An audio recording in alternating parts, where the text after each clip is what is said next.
नमस्कार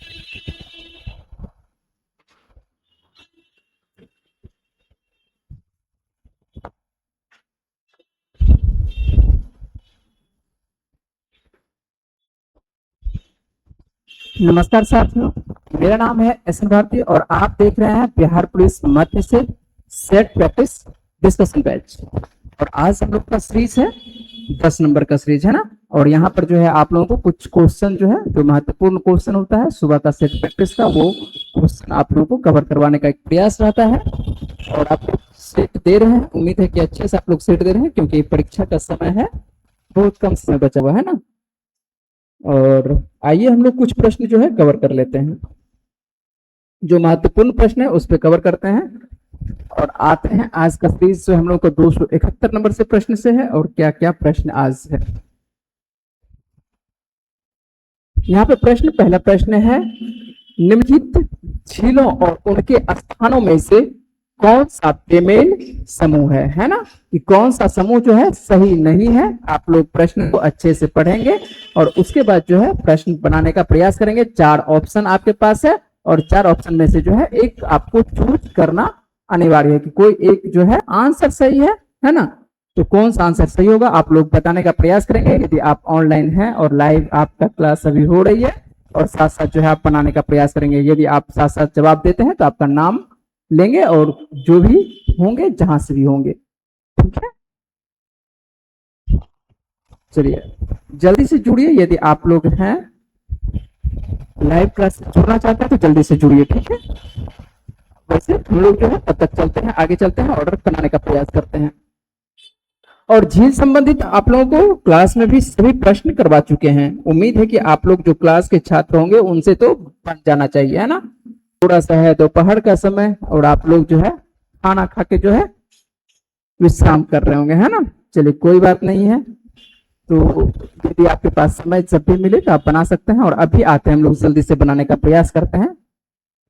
निम्नलिखित झीलों और उनके स्थानों में से जो है पूछ रहा है, उनके स्थानों में से कौन सा बेमेल समूह है। लोनार झील कहां पर है, तो लोनार झील जो है आपको महाराष्ट्र में है, बिल्कुल सही है।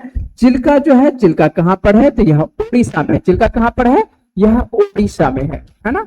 ये जानते होंगे, आप लोगों को करवाया भी है कि चिल्का झील जो है लैगून निर्मित झील है। और चिल्का झील जो है किस प्रकार का झील है, चिल्का झील जो है लैगून निर्मित झील, और यह कहां पर अवस्थित है, उड़ीसा में। तो आंसर कौन सा हो जाएगा, तो 2 नंबर आंसर हो जाएगा। और सभी हम लोग देख लेते हैं। वैसे लोकटक झील जो है मणिपुर में है। रूपकुंड झील भी आपको करवाए हैं, यह उत्तराखंड में है। और यहाँ पर आपको क्या देखने को मिलता है, रूपकुंड में देखने को मिलता है मानव कंकाल देखने को मिलता है ना।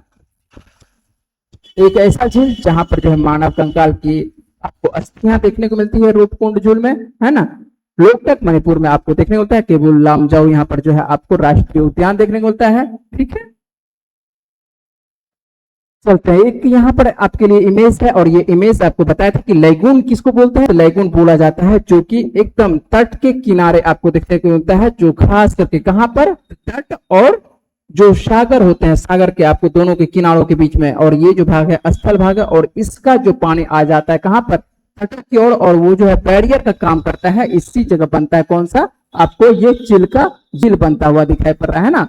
तो चिल्का लैगून जो आपको देखने को मिलता है, ये कहां पर देखने को मिलता है, ये देखने को मिलता है उड़ीसा में देखने को मिलता है।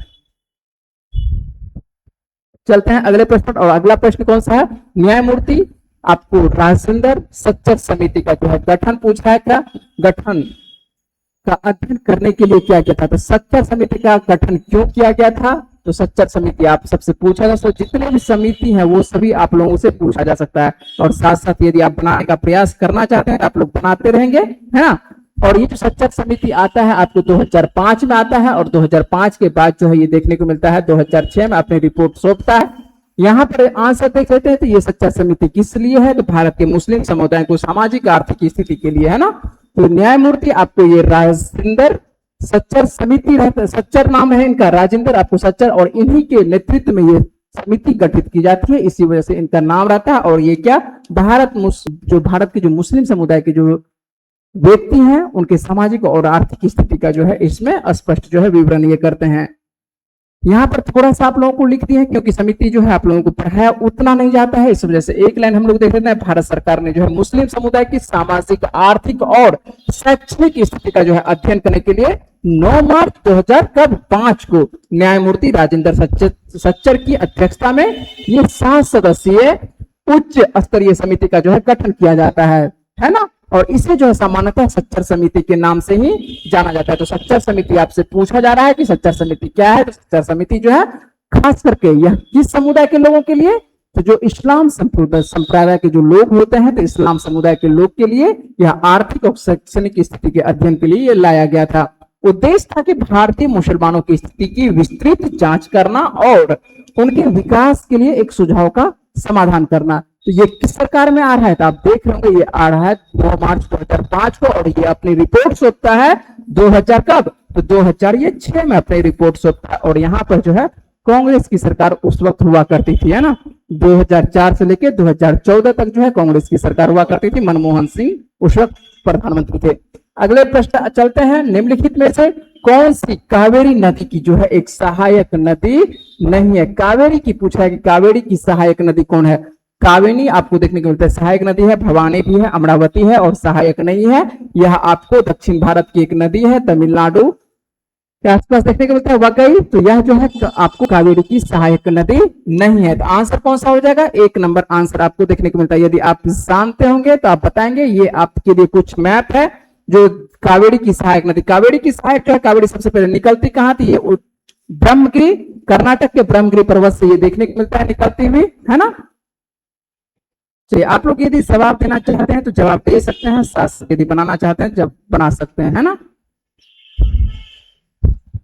तो कावेरी नदी की जो प्रवाह तंत्र है देख लेते हैं हम लोग। तो ये निकलती कहां से कावेरी, तो उद्गम स्थल होता है ब्रह्मगिरी की पहाड़ी, कर्नाटक, ये जानते होंगे आप लोग। और इसकी जो प्रमुख सहायक देखने को मिलता है हेमावती, स्वर्णावती, है ना, स्वर्णवती कह सकते हैं। और यहाँ पर इस पे शिव समुद्रम आपको देखने को मिलता है, जलप्रपात भी देखने को मिलता है, अर्कावती है, सिमसा है, जो कि आपको ये सब जो है हेड़ांग है, कावेरी ये तो आपको नदी ही है। उसके बाद कुछ नदी जो है आपको निकलते हुए दाएं बाएं से पूछा जाता है कि कौन सी नदी दाएं से, कौन सी नदी बाएं से। तो ये दाएं की तरफ से थे, यदि बाएं की तरफ से तो देखते हैं तो लक्ष्मण आपको तीर्थ नदी है, भवानी है ना। और उसके बाद यदि कुछ और आपको देखने को मिलता है, आपको अमरावती है, उसके बाद काबिनी, यही ऑप्शन में था, काबिनी ऑप्शन में था, है ना। ये सब प्रमुख क्या है, नदी है आपको कावेरी की सहायक। जबकि वगई नदी, यदि बात करें कि वगई नदी, तो वगई नदी जो है आपको तमिलनाडु की, ये आपको एक प्रमुख नदी देखने को मिलता है ना।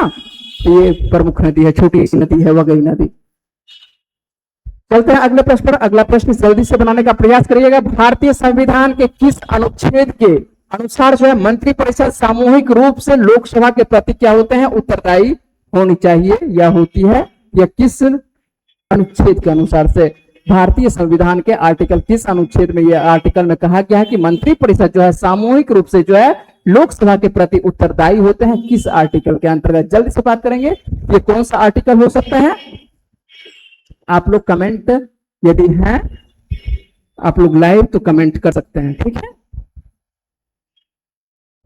चलिए आइए, जब तक आप लोग आ रहे हैं ऑनलाइन पे तब तक हम जो है आगे चलते हैं, है ना। तो इसका जो है आंसर क्या हो जाता है, तो आंसर ये अनुच्छेद आपको 75 पढ़ाया गया होगा। जहां पर भी पढ़े होंगे, जिस भी सर से पढ़े होंगे, जरूर आप लोगों को पढ़ाया गया होगा कि इसका जो आर्टिकल 75 के बारे में। और 75 क्या कहता है कि मंत्रिपरिषद जो है सामूहिक रूप से किसके प्रति उत्तरदायी होते हैं, ये लोकसभा के प्रति उत्तरदायी होती हैं।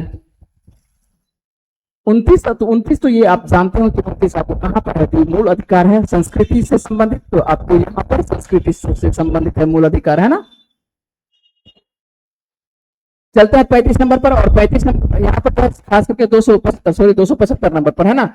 सलाल परियोजना के बारे में बात कर रहा है कि सलाल परियोजना का निर्माण जो है किस नदी पर ये किया गया है, ये देखते हैं। तो ये आपके लिए सलाल परियोजना है। और पूछा जा रहा है कि ये सलाल परियोजना जो तैयार की गई है, ये सलाल परियोजना किस नदी के द्वारा तैयार किया गया, किस नदी पर जो है ये निर्मित आपको सलाल परियोजना देखने को मिलती है। जल्दी से बात करें कि सलाल परियोजना जो है, सलाल परियोजना आसान सा प्रश्न है कि सलाल परियोजना जो है कि किस नदी के द्वारा ये तैयार किया गया है।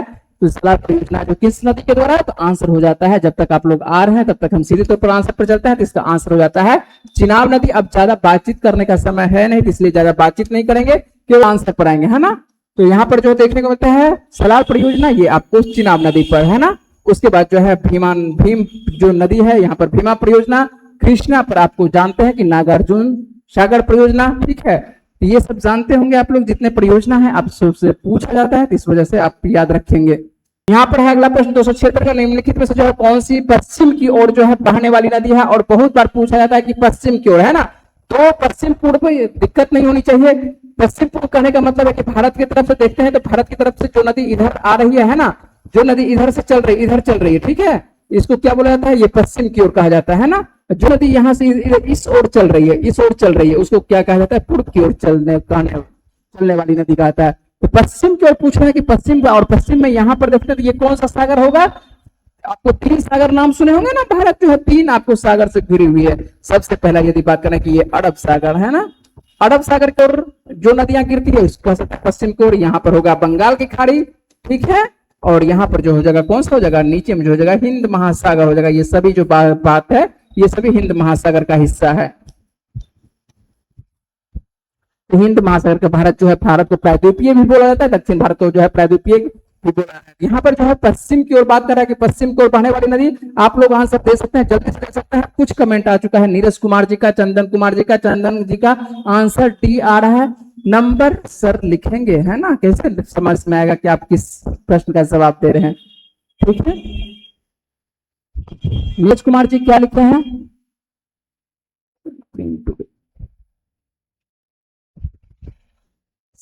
क्या लिखे हैं, आज नहीं साफ, आवाज से लिखे हैं, आवाज साफ नहीं आ रहा, आवाज साफ नहीं आ रहा मेरे पास। एक बार हम चेक कर लेते हैं कि आवाज साफ नहीं आ रहा है। एयरफोन में आवाज आप बताएंगे कि एयरफोन में एक है कि एक तो फैन बहुत ज्यादा चल रहा है, इस वजह से आप लोगों के पास, चलिए हम थोड़ा सा परेशानी तब ज्यादा होगा, ठीक है।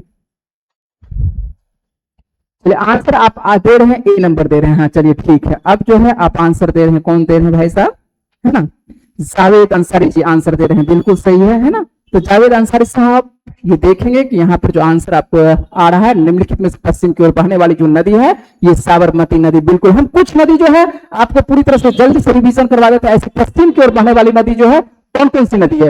यदि आप थोड़ा सा गौर करेंगे तो आपको जल्दी से आपको याद हो जाएगा कि जो लूनी है, लूनी क्या है, पश्चिम की ओर बहने वाली नदी है ना। हम पेन चेंज करते हैं जिससे कि आपको थोड़ा सा रेड ज्यादा हो जाएगा। चलिए यहाँ पर देखने को मिलता है, ये आपको पश्चिम की ओर बहने वाली नदी कौन सी है, तो पश्चिम की ओर बहने वाली नदी देखने को मिलता है कौन सी, लूनी नदी पश्चिम की ओर बह रही है, ठीक है। उसके बाद यहाँ पर देखने को मिलता है, आप छोटा छोटा नदी भी ये सब आपको नहीं पढ़ाया गया होगा, है ना। यदि देखते हैं तो आपको भद्रा देखने को, तो भद्र लिखा रहता है या भद्रा लिखा रहता है, भद्रा कह सकते हैं। ये भद्रा आपको कहाँ देखने को मिल रहा है, ये भी पश्चिम की ओर देखने को मिल रहा है, ठीक है। साबरमती, यहीं पर ये प्रश्न था कि साबरमती किधर चल रही है, पश्चिम की तरफ चल रही है। माही देखेंगे तो माही किधर चल रही है, पश्चिम की तरफ चल रही है ना। नर्मदा देखेंगे तो नर्मदा किधर चल रही है, पश्चिम की तरफ चल रही है, ठीक है। और उसके बाद यहाँ पर जो आपको देखने को मिलता है, आपको थोड़ी सी छोटी सी नदी आपको देखने को मिलता है, शत्रुंजी देखने को मिलता है, शत्रुंजी यदि बात करते हैं ये भी चलती है। उसके बाद यहाँ पर देखने को मिलता है आपको बहुत छोटी नदी देखने को मिलती है, आपको कह सकते हैं कि धामधरा, है ना, तो धामधरा भी चलती छोटी सी नदी है। ये तापी सबसे प्रमुख नदी है, तो ये तापी आपको देखने को मिलती है। उसके बाद आपको वैतरणी देखने को मिलता है, ये सब प्रमुख सभी टीचर लिखाए होंगे, वैतरणी, ठीक है। उसके बाद देखने को मिलता है मांडवी ज्वारी, ये गोवा के पास आ गया, है ना, मांडवी ज्वारी। काली नदी कर्नाटक के पास आ गए, काली नदी, है ना। उसके बाद आपको देखने को मिलती है तो भारत पूजा देखने को मिलती है, आपको पेरियार देखने को मिलता है, पंबा देखने को मिलती है ना। ये सभी जो देखने को मिलती है ये सभी आपको कहां चल रही है, पश्चिम की ओर ये बहने वाली नदी है ना। चलो याद रखेंगे, कुछ यदि आप, जरूरत नहीं है कि सभी नदी, ये सब नहीं पूछा है, भद्रा सब ज्यादा नहीं पूछा गया है, लेकिन साबरमती पूछता है, लूनी पूछता है, माही पूछता है, नर्मदा पूछता है, तापी पूछता है, मांडवी ज्वारी, ठीक है। भारत पूछा याद रखेंगे कम से कम, और पेरियार कम से कम पेरियार रखेंगे, है ना। केरल में जो आपको देखने होता है पेरियार, आपको राष्ट्रीय उद्यान भी है। ज्यादा चलिए बातचीत नहीं करेंगे, आप लोग तो जान ही रहे हैं, जल्दी आप लोग जवाब देने का प्रयास करेंगे। निम्नलिखित में से जो है कौन सी आपको ग्रंथ जो है कश्मीर के राजाओं के द्वारा जो है विस्तृत जानकारी मिलती है। कश्मीर के राजाओं के बारे में आपको बहुत सारे जानकारी यदि पढ़ना है तो किस किताब में हम लोग पढ़ेंगे, दीपवंश, विनय पिटक, या कथा सरित सागर, या आपको लग रहा है कि राजतरंगिणी, कौन सी, तो संस्कृत में लिखी गई एक किताब है राजतरंगिणी। यदि आंसर देंगे आप भाई साहब, यदि हैं आप लोग, है ना, ऑनलाइन रहेंगे तो आप लोग जवाब देंगे। 277 नंबर का प्रश्न का कौन सा ग्रंथ जो है आपको कश्मीर के राजाओं के द्वारा जो है विस्तृत जानकारी मिलती थी, ये कौन सी होगी, तो राजतरंगिणी हो जाती है ना। जल्दी आते हैं, जल्दी बातचीत करते हैं ना, क्योंकि इसके आगे तुरंत क्लास है, जल्दी से। अगला प्रश्न है कि सांख्य दर्शन जो संप्रदाय है इसकी स्थापना जो किसके द्वारा की गई है। तो सांख्य दर्शन की संप्रदाय की यदि बात करें कि सांख्य दर्शन है ना, तो सांख्य यदि बात करें पतंजलि, पतंजलि नाम सुने होंगे, पतंजलि क्या है चीज, योग है ना, योग, ठीक है। उसके बाद कपिल, यदि बात करें कि सांख्य दर्शन के जो आपको प्रणेता है या देने वाले हैं ये कौन है, कपिल मुनि है। या कुमारिल भट्ट की यदि बात करें तो ये पूर्व मीमांसा, पूर्व मीमांसा है ना, थोड़ा सा ये जो पूर्व मीमांसा आपको देखने को मिलता है, जैमिनी के बारे में भी पढ़े होंगे, लेकिन कुमारिल भट्ट भी यहां पर थे। गौतम जो ऋषि है, गौतम ऋषि ये क्या, न्याय दर्शन, न्याय दर्शन, ये आपको सभी हो जाते हैं, आंसर बन जाता है आपका 2 नंबर आंसर होता है। कपिल मुनि जो है सांख्य दर्शन, आसान सा प्रश्न का जवाब है, जल्दी जल्दी आप लोग भी जवाब देंगे यदि जान रहे हैं। निम्नलिखित में से कौन सी आपको प्रादेशिक निवास का जो है उदाहरण है, प्रादेशिक निवास, यहां पर थोड़ा सा हम रुकेंगे, आप लोग देखते हैं कि जवाब दे पाते हैं या नहीं जवाब दे पाते हैं। निम्नलिखित में से कौन सी ऐसी जो कि प्रादेशिक हैबिटेट के बारे में बात कर रहे हैं कि हैबिटेट, ऐसा कौन सा हैबिटेट जो है आप उचित है। चंदन कुमार जी, नीरज कुमार जी, उसके बाद चलिए, तो आप आवाज आप बताएंगे नीरज जी की सही आप आ रहा है या नहीं आ रहा है, आवाज तो अब तो आना चाहिए, आवाज अच्छे तरीके से, है ना। उसके बाद जो है आंसर और बताने का प्रयास करेंगे, जल्दी से बताने का प्रयास करेंगे। निम्नलिखित में से हम रुकते हैं आपके लिए कि जल्दी से बताएंगे कि निम्नलिखित में से कौन सी ऐसी, क्या लिखा हुआ है, कौन सी ऐसी प्रादेशिक या कौन सा ऐसा प्रादेशिक क्षेत्र है या हैबिटेट है जो किसका उदाहरण है, प्रादेशिक का उदाहरण है। कौन सा लग रहा है आप लोगों को, दलदल लग रहा है, तालाब लग रहा है, झील लग रहा है या घास भूमि लग रही है। आसान सा वैसे जवाब है, गौर करिएगा तो आप इसको जो है रीजनिंग के तरह, मान लेते हैं कि आपके पास नहीं आपको आता है तो आप रीजनिंग इसमें यूज कर सकते हैं, है ना, रीजनिंग का प्रयोग भी यूज कर सकते हैं। चलिए आप लोग का जवाब, गुड मॉर्निंग है ना, प्रीति कुमारी सी, चलिए नमस्कार मेरी ओर से भी, है ना। आइए यहाँ पर आते हैं, जल्दी से जवाब देने का प्रयास करिएगा। निम्नलिखित में से कौन सा ऐसा प्रादेशिक निवास का उदाहरण है, बहुत ज्यादा समय हो चुका है, अब तो आंसर दे दीजिए भाई साहब, है ना। आंसर दे चुके हैं सवेद अंसारी जी, ठीक है, आंसर आपका आ चुका है, ए नंबर आंसर आ चुका है और आंसर ए नंबर बिल्कुल सही है, घास की भूमि, है ना। ये प्रादेशिक पूछ रहा है, प्रादेशिक यहाँ पर जो कहने का अर्थ है स्थल पूछ रहा है, क्या पूछ रहा है कि ऐसा कौन सा हैबिटेट है जो कि स्थलीय क्षेत्र है। तो स्थलीय क्षेत्र है तो स्थल आपको केवल यहाँ पर देखने को मिल रहा है एक, है ना। इसी वजह से बोले थे कि आप यूज कर सकते हैं रीजनिंग का। झील जो है क्या पानी वाला क्षेत्र है, तालाब क्या है पानी है, दलदल कहीं न कहीं जो है पानी होगी, ठीक है, इसलिए स्थल वाला क्षेत्र आपको केवल देखने को मिलता है घास वाला, ठीक है। इस वजह से आंसर हो जाता है 279 का, आपको देखने को मिल रहा है 1 नंबर आंसर। एक कर सकते हैं, एक कर सकते हैं, कुछ भी कर सकते हैं। चलिए आइए 280 का हम लोग देख रहे थे कि भारत की बैंकिंग प्रणाली के संदर्भ में NEFT, थोड़ा सा गौर करिएगा, बहुत सारे छात्र का प्रश्न ये गलत हुआ था। NEFT का पूर्ण रूप क्या है ना, नेशनल इक्विटी फाइनेंस ट्रांजैक्शन है या नेशनल इक्विटी आपको फंड्स ट्रांजैक्शन है या नेशनल इलेक्ट्रॉनिक आपको फाइनेंस ट्रांसफर है या लग रहा है कि आपको नेशनल इलेक्ट्रॉनिक फंड्स ट्रांसफर है। इसमें से आप लोग बताने का प्रयास करेंगे, सब नाम एक ही जैसा है, थोड़ा थोड़ा जो है डिफरेंट है, लेकिन आपको याद होनी चाहिए और जानकारी होनी चाहिए। और किसके बारे में, बैंकिंग प्रणाली के संदर्भ में जो है निफ्ट के बारे में, है ना, NEFT के बारे में, निफ्ट जो है आपको देखने को मिलती है। यह जो है इसका फुल फॉर्म कौन सा, अभी तक आपका जवाब आ चुका है, प्रीति जी का जवाब आ चुका है, प्रीति जी जवाब दे रहे हैं ए नंबर, है ना। चलिए ए नंबर, उसके बाद पूनम कुमारी जी जवाब दे रहे हैं, ए नंबर दे रहे हैं, है ना।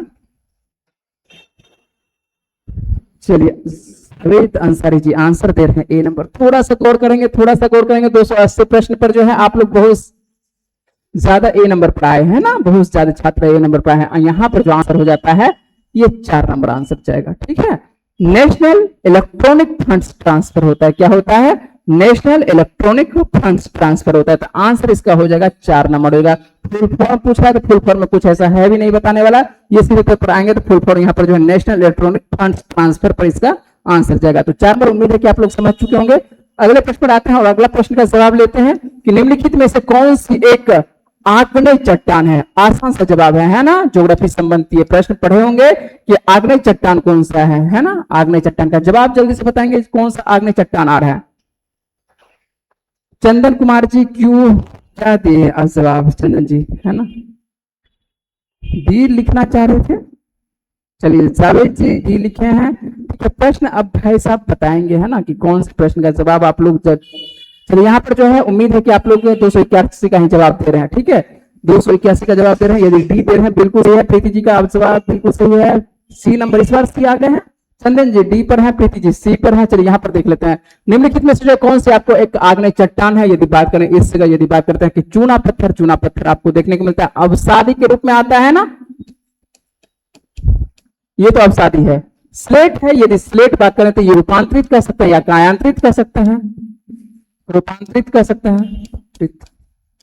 और उसके बाद यदि बात करें कि संगमरमर और यहाँ पर ग्रेनाइट, और ग्रेनाइट जो आपको देखने को मिलता है यह क्या है, यह जो है आपको आग्नेय चट्टान है। ग्रेनाइट क्या है, आग्नेय चट्टान है। जबकि संगमरमर कह सकते हैं कि संगमरमर जो है तैयार होती है रूपांतरित से होती है, क्या होती है, रूपांतरित कह सकते हैं। और ये अवसादी का रूप तैयार होती है संगमरमर, है ना, तो ये रूपांतरित के अंतर्गत आ जाएगा संगमरमर। जबकि ग्रेनाइट क्या होता है, ग्रेनाइट में देखे होंगे यहां से जो है सोना चांदी निकल सकती है, ठीक है, यहां से सोना चांदी निकाला जा सकता है ग्रेनाइट से, और आग्नेय चट्टान से भी सोना चांदी निकल सकता है। अवसादी से जो है सोना चांदी लगभग नहीं निकलेगा, यहां से जो है निकलेगा, क्या निकला सर, कुछ भी आलतू फालतू होगा, लेकिन ग्रेनाइट से क्या निकलेगा, ग्रेनाइट से सोना चांदी से बहुमूल्य पदार्थ यहां से निकल सकता है ग्रेनाइट से, ठीक है। तो आंसर आप देखेंगे कि आपको नाम है इग्नियस, और इग्नियस से क्या तैयार हो रहा है, ग्रेनाइट तैयार हो रही है।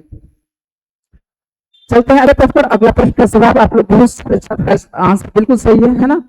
यहां पर लेते हैं, जल्दी से लेते हैं अगला प्रश्न। 1964 ईस्वी में जवाहरलाल नेहरू की मृत्यु के बाद भारत के कार्यवाहक प्रधानमंत्री बनते हुए दिखाई पड़ रहे हैं, कौन सा, ये तो जवाब आप लोग को पता होने चाहिए, आसान से जवाब है ना, कि 1964 में हो जाता है जवाहरलाल नेहरू का हो जाता है देहांत, और देहांत के बाद जो है भारत के यहाँ पर जो बनते दूसरे के चलते क्या लिखते हैं कि मेरा गलती हो जाता है, क्यों क्यों चंदन जी, ऐसा क्यों होता है कि दूसरे के चलते आपका गलती हो जाता है, ऐसा क्या हो गया जो दूसरे के चलते। आप अपना जो भी आपको उचित आंसर पता है वो जवाब लिखने का प्रयास करेंगे, दूसरा क्या लिखा है उससे कोई मतलब नहीं, आपके पास मौका है, आप जवाब दीजिए जो आपको लगता है ना, दूसरे का देखना नहीं है। 1964 ईस्वी में जवाहरलाल नेहरू की मृत्यु के बाद यदि बात करें भारत के कार्यवाहक प्रधानमंत्री बनते हुए दिखाई पड़ रहे हैं, जल्दी से आप लोग जवाब देंगे।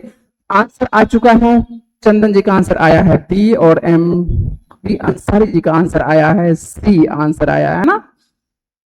सी वाले जो है बिल्कुल सही है, गुलजारी लाल नंदा, क्या होगा, तो गुलजारी लाल नंदा हो जाते हैं, है ना, गुलजारी लाल नंदा देखने को मिलते हैं। यहाँ पर आपको जवाहरलाल नेहरू की मृत्यु के बाद जो है कार्यवाहक लिखा हुआ है, क्या लिखा हुआ है, कार्यवाहक लिखा हुआ है ना, तो कार्यवाहक प्रधानमंत्री के बारे में देखते हैं तो ये गुलजारी लाल नंदा बिल्कुल सही आंसर होते हैं, ठीक है।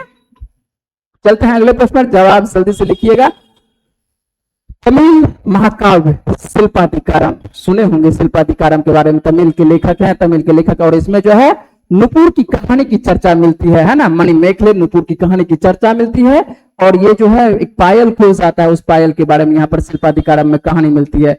और पढ़ाए होंगे आप लोगों को टीचर, यदि पढ़ाए होंगे हिस्ट्री में, तो यहाँ पर जो है तमिल महाकाव्य जो है शिल्पाधिकारम के लेखक जो है किसने ये तैयार किया था, ये किसके द्वारा, जल्दी से जवाब लिखने का प्रयास करेंगे। 283 का आंसर आप लोग क्या दे रहे हैं, सी दे रहे हैं, या आप बी दे रहे हैं, या आप ए दे रहे हैं, जल्दी से जवाब डिमांड करते हैं, बी आंसर दे रहे हैं। प्रीति जी का आंसर आ रहा है बी नंबर आ रहा है, इलांगो आदिगल, है ना, तो बिल्कुल सही आंसर आ रहा है ना। तो 283 का यदि बात करें तो इलांगो आदिगल, और इलांगो आदिगल के द्वारा जो है शिल्पाधिकारम ये तमिल रहा है, ठीक है, तमिल में रचना की गई है। यहाँ पर केवल अभी ऑप्शन पढ़ सकते हैं, ज्यादा बातचीत नहीं करेंगे, इस वजह से जो है केवल आंसर पर रहेंगे, ठीक है।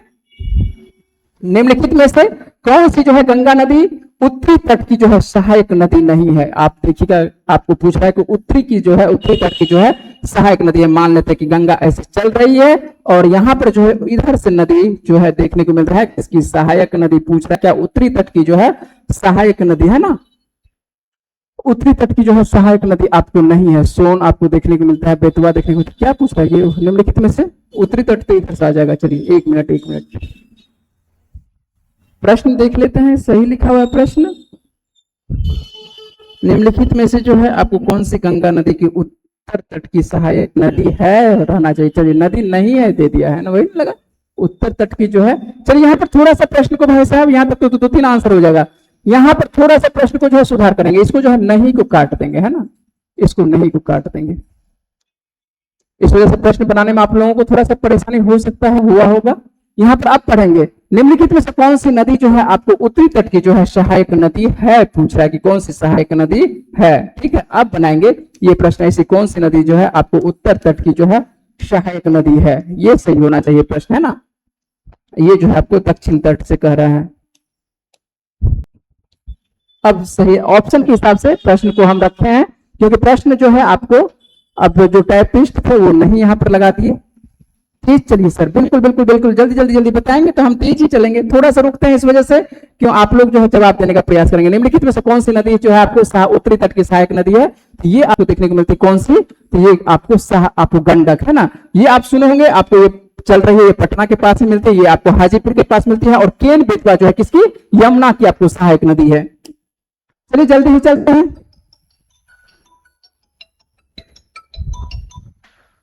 यहाँ पर है सरिस्का आपको टाइगर रिजर्व, यदि बात करें कि सरिस्का टाइगर रिजर्व है ना, कि सरिस्का टाइगर रिजर्व आपको देखने को मिलता है कि राजस्थान में या उत्तराखंड में या मध्य प्रदेश में या महाराष्ट्र में। जल्दी से बोलेंगे, जल्दी से जवाब आप देंगे, हम आगे बढ़ेंगे, है ना। प्रीति कुमारी जी का आंसर आ चुका है, आपको डी आंसर दे रहे हैं, है ना।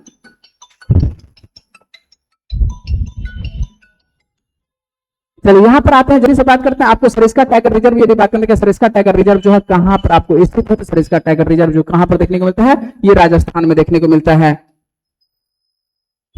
आगे चलते हैं और अगले प्रश्न में बात करते हैं कि निम्नलिखित में से जो किसे देव नाम प्रिय के नाम से जाना जाता है। निम्नलिखित में से जो है किसे देव नाम प्रिय के नाम से जाना जाता है, तो ये जाना जाता है, किसको जाना जाता है?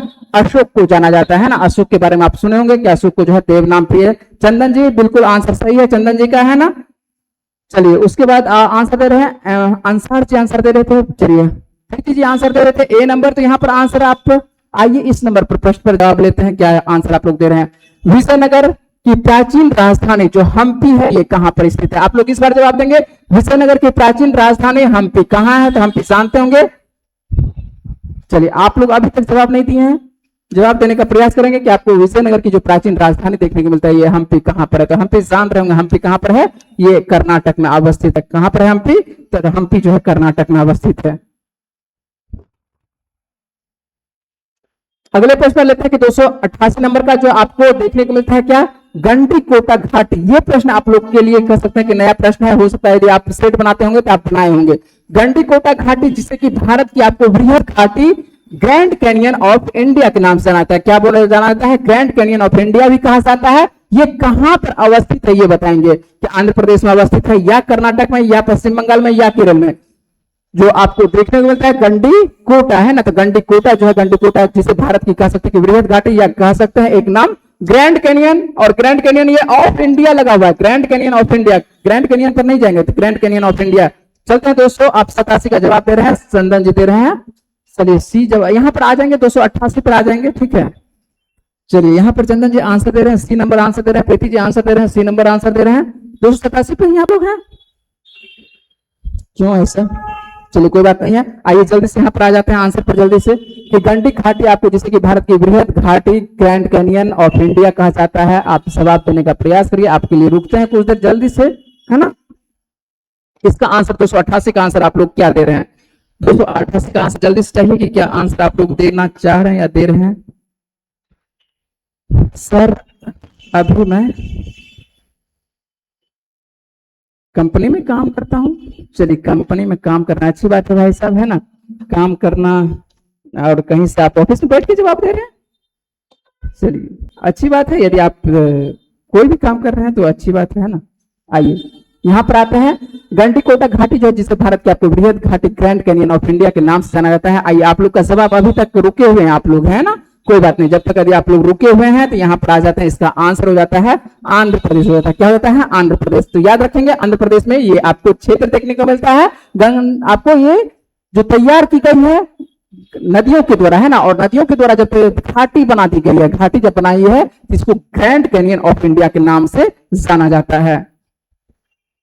हम लोग ग्रैंड कैनियन के बारे में पढ़ेंगे विश्व ज्योग्राफी में। यहाँ पर जो है 289 में भारत और श्रीलंका के बीच जो है आपको एक द्वीप देखने को मिलता है। या द्वीप का आपको नाम बताना है कि आपको भारत और श्रीलंका के बीच में, है ना।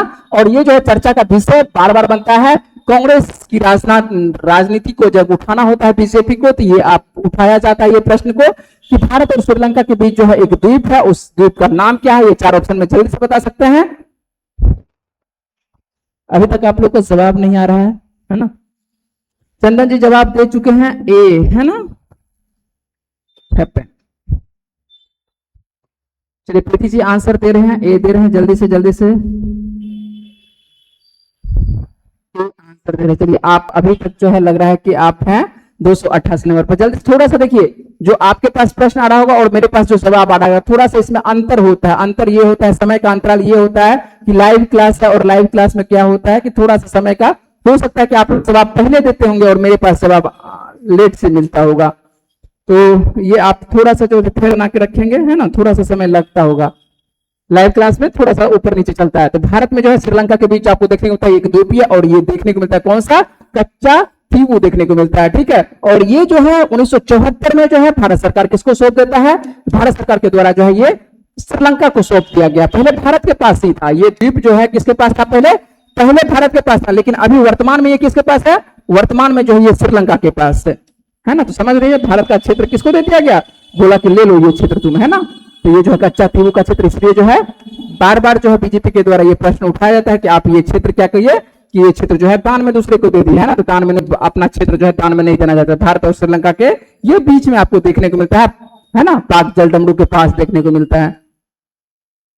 चलते हैं अगले प्रश्न, और अगला प्रश्न क्या है कि भारतीय बैंकिंग प्रणाली के संदर्भ में, है ना, आरटीजीएस का पूर्ण रूप आज दो आ चुका है। दूसरा ये प्रश्न आपको आ रहा है क्योंकि पूर्ण रूप पूछ रहा है। जल्दी से इस प्रश्न का जवाब देने का प्रयास करेंगे। प्रीति जी, आप, चंदन जी जवाब दे रहे हैं, आपको जानता हूं। चलिए, जानते होंगे भाई साहब, अच्छी बात है ना। आप कहां पर मिले हैं ये तो नहीं जानते हैं, है ना, कि आप यूथ मिशन में मिले हैं या मेरे से पर्सनल मिले हैं। ठीक है, ठीक, चलिए सर, बिल्कुल चले, लेकिन थोड़ा सा दूसरे को भी सर साथ लेना पड़ जाता है ना, इस वजह से कि थोड़ा सा आप लोगों का जवाब जल्दी जल्दी आप लेंगे तो सही बात है ना। चलिए आंसर दे रहे हैं बी नंबर, जल्दी से आप क्या है इसका 290 का प्रश्न का जवाब दे रहे हैं बी नंबर, जल्दी से आइए, है ना। चलिए आइए, कोई बात नहीं, यहाँ पर आ जाते हैं हम लोग। आप लोगों का प्रश्न जो है थोड़ा सा इस पे भटके हैं ना, कि भारतीय आपको बैंकिंग प्रणाली के संदर्भ में जो है आरटीजीएस का यदि पूर्ण रूप में देखते हैं तो रियल टाइम ग्रॉस सेटलमेंट होती है। क्या होती है, रियल टाइम ग्रॉस सेटलमेंट होता है, इसलिए आंसर हो जाता है ये पहला ही आपको आंसर ये देखने को मिलता है।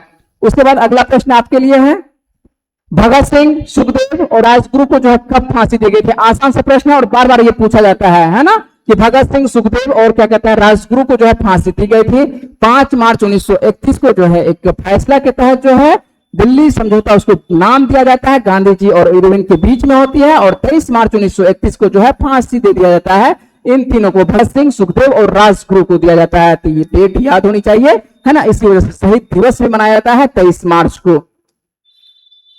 चलते हैं अगले प्रश्न पर, और अगला प्रश्न भी जो आपके लिए है, मूसी, भीमा और डैश नदी जो है किसकी सहायका है ना। सहायक नदी आज फिर आपको 2-3 बार आज आपसे पूछा जा रहा है, और अभी जस्ट आपको सहायका नदी पर कावेरी का किए थे, और अब जो है मूसी, भीमा और डैश पूछ रहा है कि किसकी ये सहायका है, महानदी का या कृष्णा का या कावेरी का या ब्रह्मपुत्र का। तो मूसी, भीमा पढ़े होंगे कि मूसी, भीमा जो ये सहायका है ये किसकी सहायका है, आप लोग जवाब देंगे। अभी तक आपका जवाब नहीं दिया। प्रीति जी का आंसर आ चुका 291 का, आप चलिए 291 पर अभी आप हैं, है ना।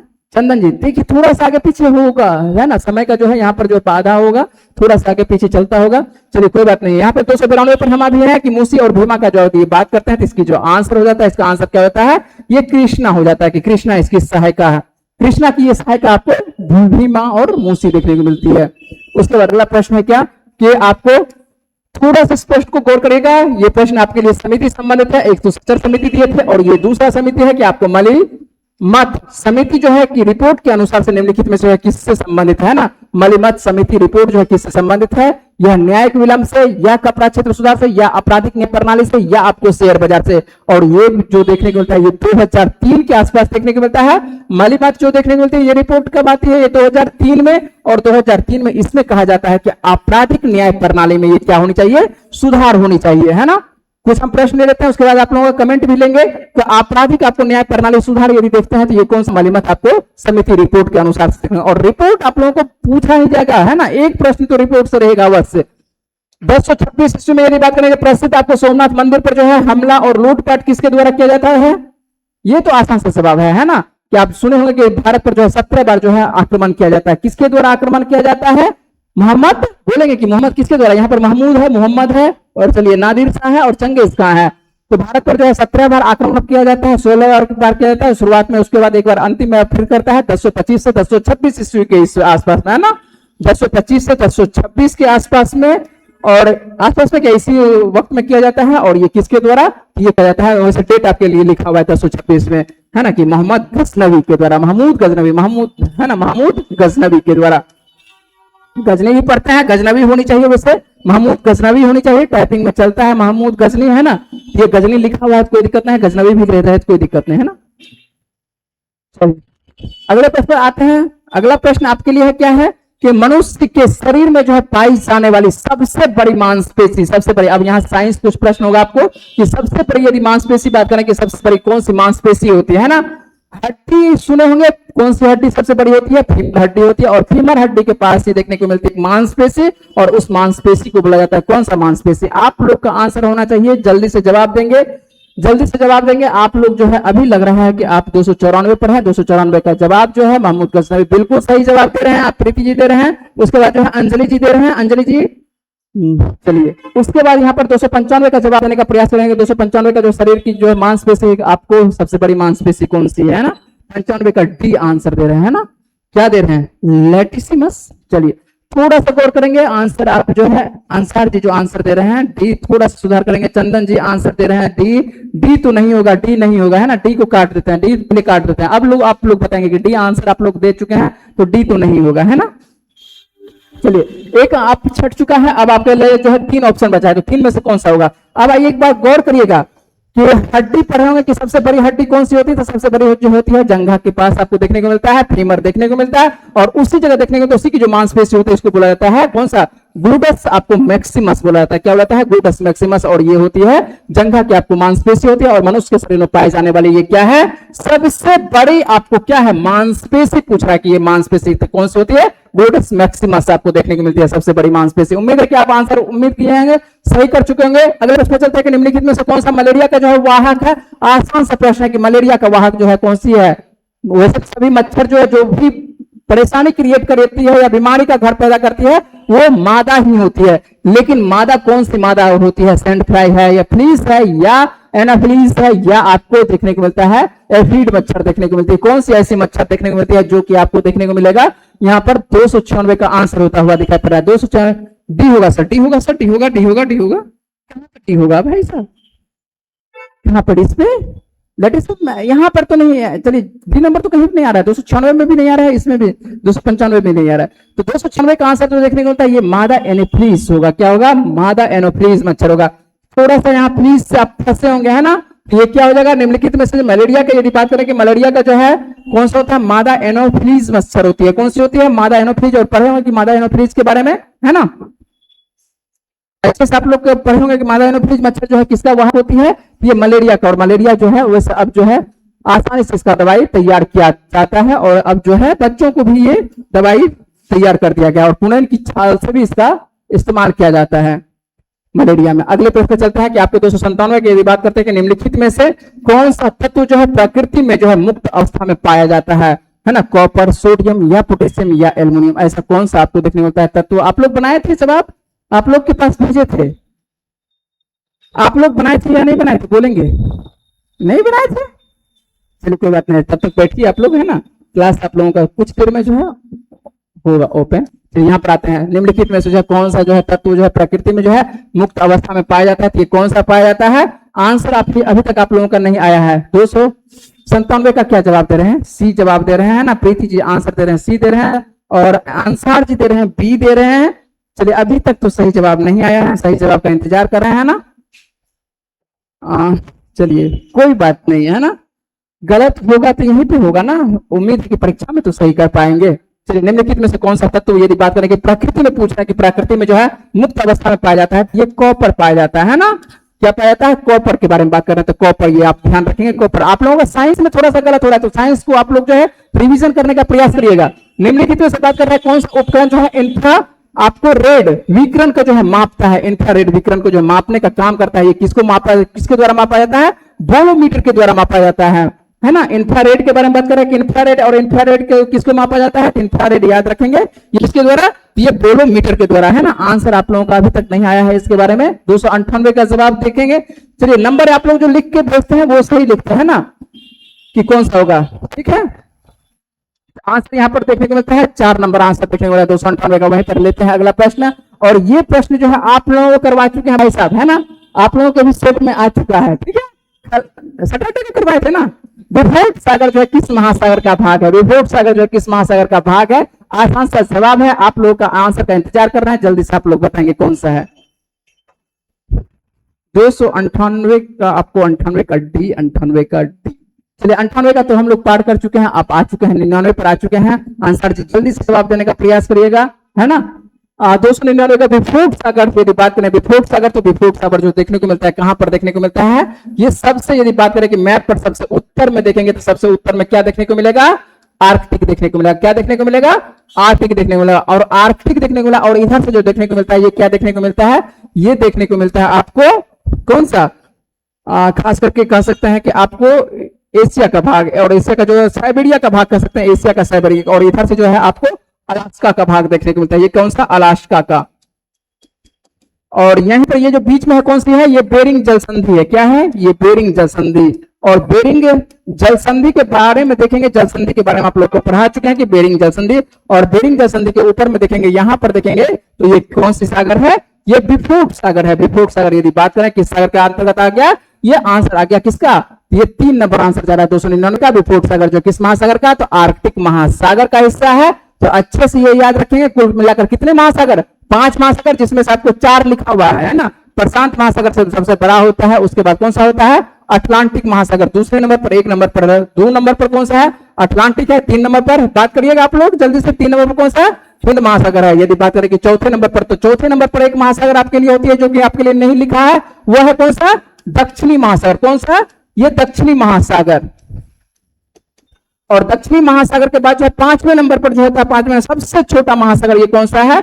ये सबसे छोटा महासागर आपके आर्कटिक महासागर, और आर्कटिक महासागर का ही हिस्सा है विभूत सागर, और विभूत सागर का हिस्सा है यहाँ पर चुकची सागर। ठीक है, आंसर आप लोगों का सही हो चुका होगा, उम्मीद है कि सही है। हाँ चलिए सही है, आप लोग आंसर दे चुके हैं।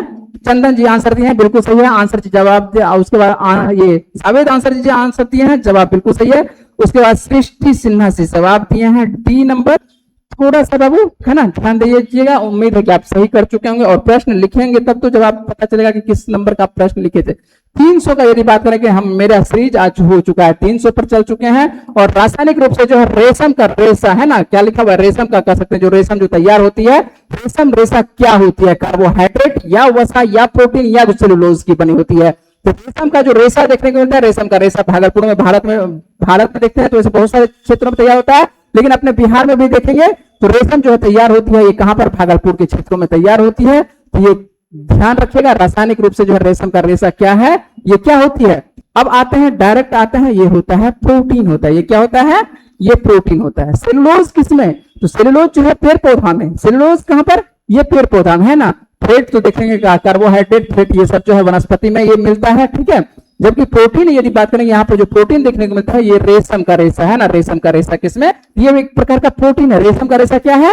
एक प्रकार का प्रोटीन है ना। तो ये ध्यान रखेंगे, रेशम का रेशा एक प्रकार का प्रोटीन है। हम लोग का 300 नंबर तक जो है प्रश्न हम लोग चल चुके हैं, और आंसर बिल्कुल सही है। प्रीति जी आंसर बिल्कुल सही है, सी नंबर सही है ना। उसके बाद अंसाद का आंसर बिल्कुल सही है, और जावेद जी का आंसर 300 का जो है आप बी आंसर देते, जावेद जी आंसर सी होगा, है ना। और उसके बाद चंदन जी का आंसर बिल्कुल सही है। और आज का प्रश्न हम जो है यहीं तक रखेंगे। ठीक है, यदि आप लोग को और कुछ विशेष जानकारी चाहिए तो आप लोग जो है 2 YouTube चैनल मेरा और है, अभी तो आप लाइव है यूथ विजन वाले पर। यदि आप जुड़ना चाहते हैं तो सानवी सर्च करेंगे जीएस सेंटर पटना, इस पे भी आपको कुछ ना कुछ प्राप्त हो जाएगा। जीएस आपको मानचित्रा यहाँ पर जो शाम में जो है लूसेंट कराया था जीएस मानचित्रा पर, इन पे जो है आपको बहुत सारी जानकारी प्राप्त हो जाएगा। पहला वीडियो बहुत सारा आपको मिल जाएगा, है ना। और आने वाले दिनों में और कुछ जानकारी मिलेगी।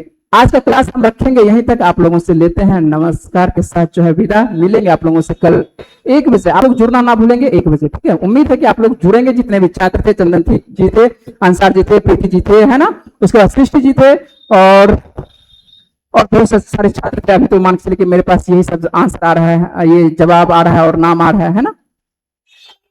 चलिए उम्मीद करेंगे कि आप लोग जुड़ेंगे कल, और इसके साथ साथ जो है नमस्कार है ना। और प्रीति जी नमस्कार, है ना। चलिए मिलते हैं आप लोगों से कल की क्लास में। Okay, bye bye.